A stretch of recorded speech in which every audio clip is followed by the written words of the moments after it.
Mungkin ini cuma mimpi, mungkin ini hanya halusinasi. Mungkin mereka semua adalah ombak yang menggulung kami menjauh, tapi aku tidak peduli. Sekarang ombak itu adalah lumba-lumba. Kuharap P juga melihatnya, soalnya dia tidak pernah melihat lumba-lumba. Selama itu, kudengarkan suara lumba-lumba yang seolah ikut berlabuh bersama kami. Dalam bayanganku, lumba-lumba itu semuanya tertawa keras yang berbunyi kekekeker, tapi sangat cepat.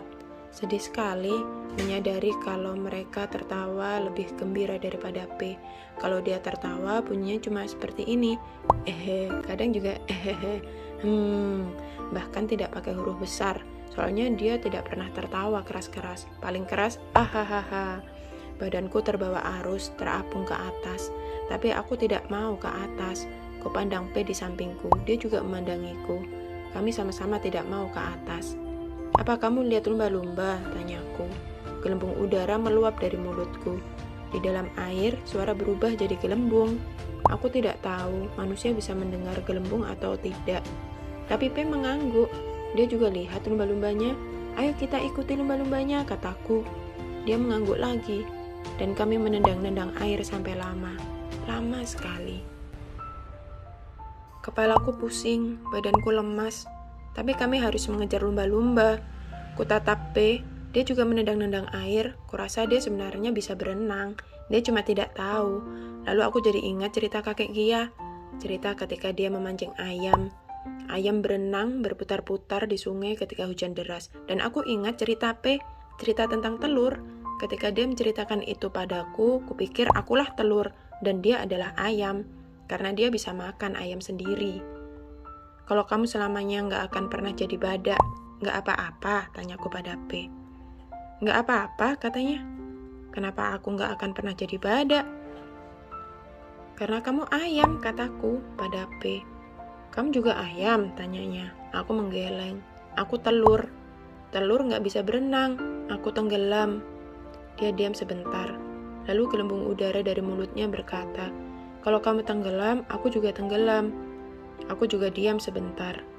Lalu aku bilang, kalau ayam sudah lelah, dia juga akan tenggelam. Aku sudah lelah, katanya. Aku mengangguk karena aku paham. Kupikir, mungkin kami setelah ini akan hidup di masa lalu. Aku jadi telur, dia jadi ayam. Kami berdua akan terbawa arus sungai ketika hujan deras. Kakek Kia akan menunggu kami di tepi sungai, memancing ayam. Tapi kami tidak mau dibawa dari arus sungai. Kami ingin tenggelam, karena lebih baik tenggelam daripada kembali lagi ke atas sana. Atau kami akan hidup di masa depan yang dekat. Aku jadi telur, dia jadi ayam. Kami dibawa koki ke sebuah hotel dan kami dibuat jadi omelet ayam. Dia akan dimasak dan aku menyelimuti tidurnya. Aku lahir darinya, makanya dia menyayangiku, dan aku menyayanginya. Ibu dan anak binatang selalu saling menyayangi, tidak seperti ibu dan anak manusia.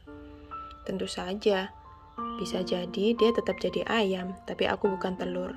Aku anak yang kelaparan, dan dia dimasak jadi ayam lada hitam. Makanan itu membuatku merasa kenyang, hangat, dan bahagia. Seperti dia selama ini, saat ini. Aku tidak perlu jadi sama seperti dia untuk menyayanginya.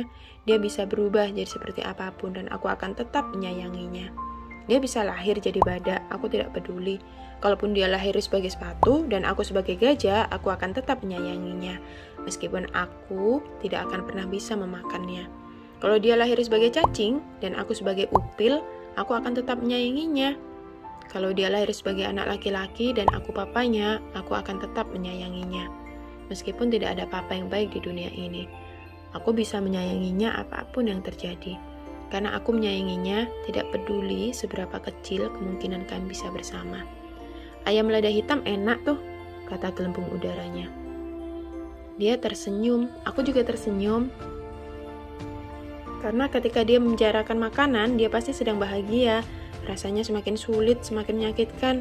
Tapi tidak apa-apa, aku bersamanya. Kututup mulut dan hidungnya. Dia menutup mulut dan hidungku. Bintang-bintang berputar di depan mataku, di matanya, dan langit di sekeliling kami semakin gelap. kami saling berpandangan untuk terakhir kalinya, dan ratusan pikiran bergulung-gulung seperti ombak di kepalaku. Semua kebenaran yang tidak pernah kupahami di detik itu. Tentang mama, tentang papa, tentang kakek Kia, tentang P, tentang aku. Gelap. Di sini dingin dan gelap, tapi kami masih berpegangan tangan, mengarungi langit di dasar laut bersama, sehidup semati.